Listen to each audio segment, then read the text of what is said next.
So listen, we wanted to bring you on.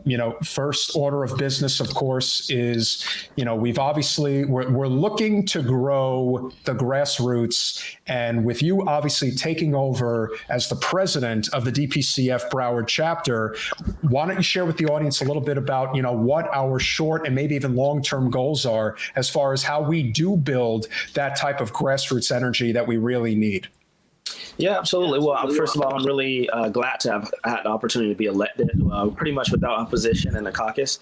It just goes to show that progressives are pretty united within the party, and that our shared vision, our shared goals for the party really transcend any personality or any politics. And what the Progressive Caucus is here in Broward County is a caucus of like-minded individuals who are progressive, who are done with the establishment politics, who are done with the politics of the status quo, corporatism, Democrats who are not really fighting for the people, who are fighting for big money special interests, their donors and corporations. So we are people within a party who believe that in order to build that grassroots power, we have to meet people where they're at. We have to talk about the issues facing working class people. Here in Broward County, that's what the caucus, the goal of the caucus is here. And for the short term, the goal is growing the membership of the caucus. That's been kind of hard to do with the pandemic and not being able to have in-person events or be able to, have all of the types of events we used to be able to have before the pandemic. Going forward now that we see that a lot of people are getting vaccinated and it looks like we're returning to the post-pandemic world, hopefully. It looks like there are a lot of opportunities to just do things in the community. And I think that's the important part going forward, what our caucus needs to do is really meeting people where they're at, meeting working class people where they're at in their communities. Yeah, that's what we do. Yeah. I mean, that's what we do is we just when you do community service, that's where you make the most connections, build the coalition. And it's sort of like this snowball effect.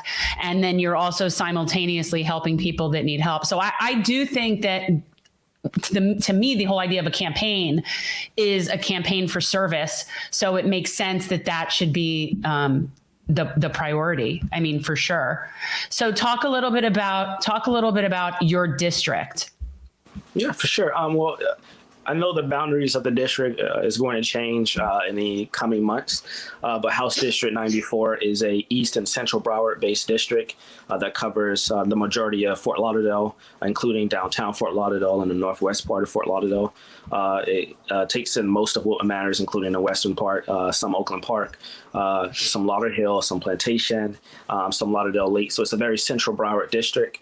We have port areas as well as some ultra wealthy areas. It's a majority Black district, and the average income, I believe, in the district as of the 2010 census has definitely changed a little bit. Was around 40 or 50,000. Right. So you're dealing with working class to vulnerable levels of population predominantly. And I think that's something that I don't know that the person sitting in that seat now has done a good job addressing, because that's not my seat. But now that this is an open seat, what does it look like in terms of the field of people that are getting in this? Well, it's, every day is looking better and better for me because it's one of those situations where with open seats, it's all about the person who has the most name recognition and who people identify the most. And having ballot name recognition has helped me a lot, has put me in a front runner position. And, with a crowded primary that puts me in the prime position for this seat, the winner of this seat is probably only going to win with about 30% of the vote, which is what I got last time. So that's a pretty good position to be coming in. And I assume I'll get most of the people who voted for me last time voting for me again. And some of Bobby's voters might cross over this time. So that's a really good position to be walking in at this current time. So far, there are about 3 of us in the race. I'm expecting there to be about maybe 6 or 7 total. But you're the only progressive. You're the only person that would be considered a progressive. That's non-corporate. Non-corporate, correct. Absolutely. And of the 2 candidates in the race that raise money, I'm the only candidate in the race who has not taken $1 from a corporation. My opponent has taken money from developers and there it is. Groups. And just for people who don't know, that means that translates into he's all for gentrification. If somebody's taking money from developers, you better believe they're not on the side of preserving whatever dignity of any neighborhood that is there. Elijah, what would it mean for you, obviously, when somebody says, well, if you're, we have to keep evolving, we have to keep advancing. That's why the developers are coming in and, putting up the, nice, fancy shops and all that stuff. Not that they're small business owner or anything like that. But from your perspective, what would be an alternative in terms of something that you would do in Tallahassee to really push the idea that we don't need to be in bed with these land developers? We could actually be doing this a different way. Do you have any potential ideas as to what that would look like? Well, it's really hard to get anything through Tallahassee right now with the GOP control, and then with all of the swamp of special interest groups there, a true swamp for real.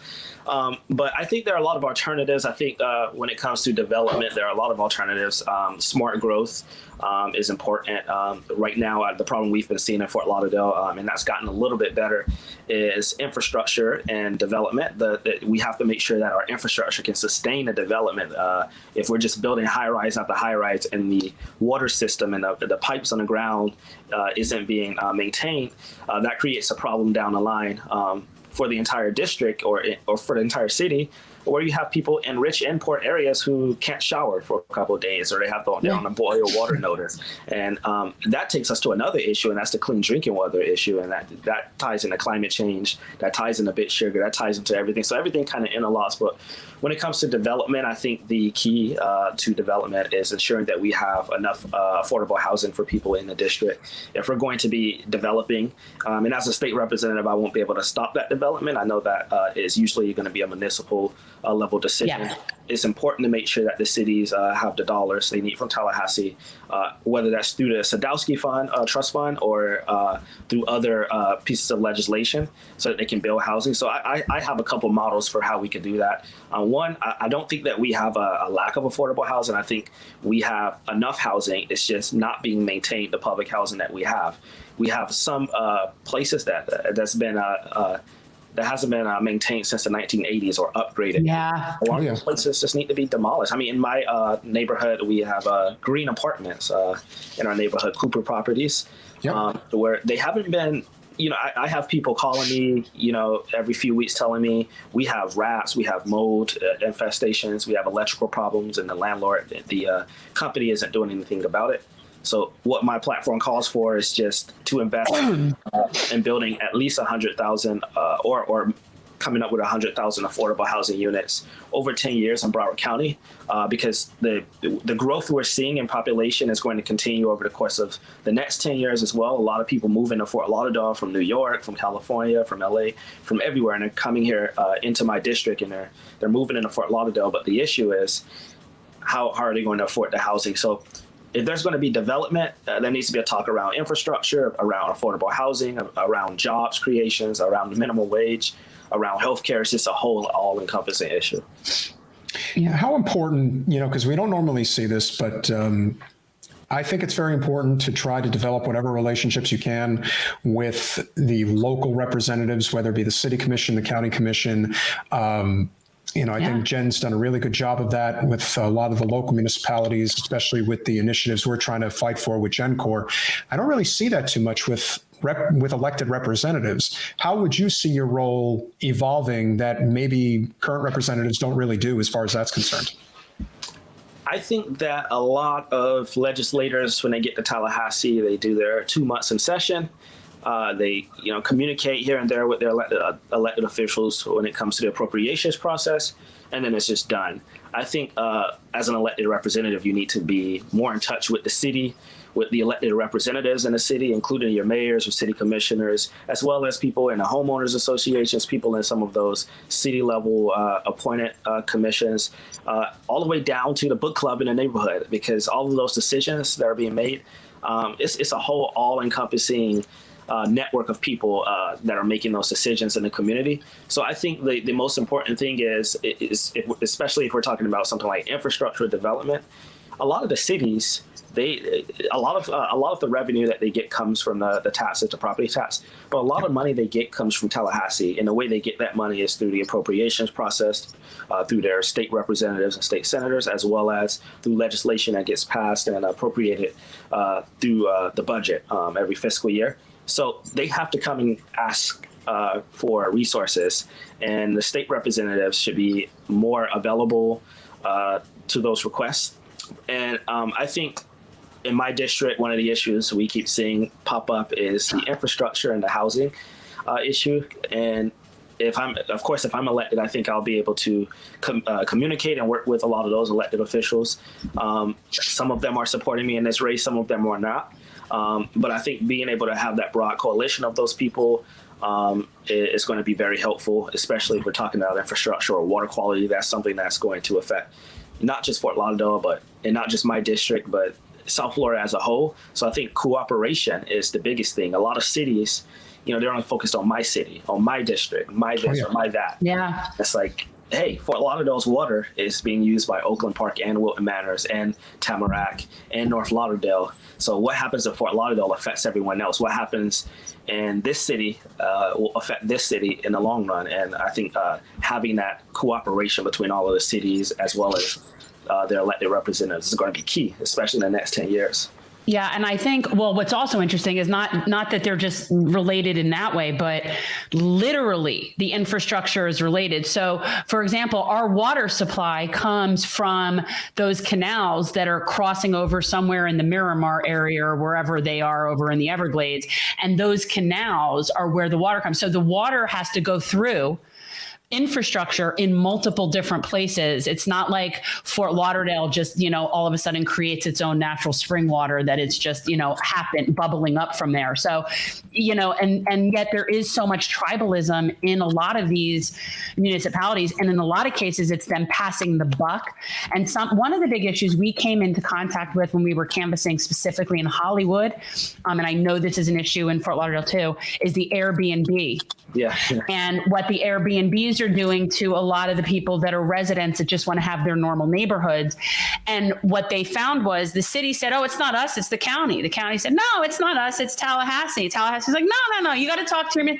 And it goes around and around and around, and nobody does anything.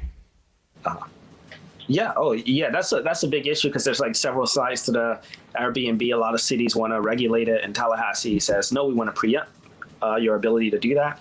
And then, you have some people in the city that are like, I want more Airbnbs. Some people are saying, I don't want any more because it's too noisy. You got the college students coming down. You have spring break. You have people partying late at night.